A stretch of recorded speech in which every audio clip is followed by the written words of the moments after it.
Struggling to join your Teams meeting on the go? Don't sweat it.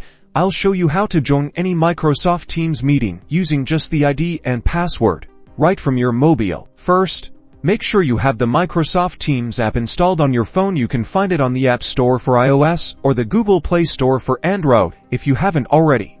Download and install it. Okay. Now open the Microsoft Teams app. You will see two options: sign in or join as a guest. Select join as guest. You'll now be presented with fields for the meeting, ID and passcode. This is where you'll enter the information provided by the meeting organizer. Carefully type in the meeting ID and passcode exactly as they appear. Double check to ensure there are no typos or extra spaces. Once you've entered the ID and passcode, tap the Join Meeting button. You'll likely be placed in a lobby. Be patient. The meeting organizer will admit you shortly. And there you have it. You're now successfully in the Microsoft Teams meeting, ready to collaborate. No matter where you are, be sure to like and subscribe for more quick tips.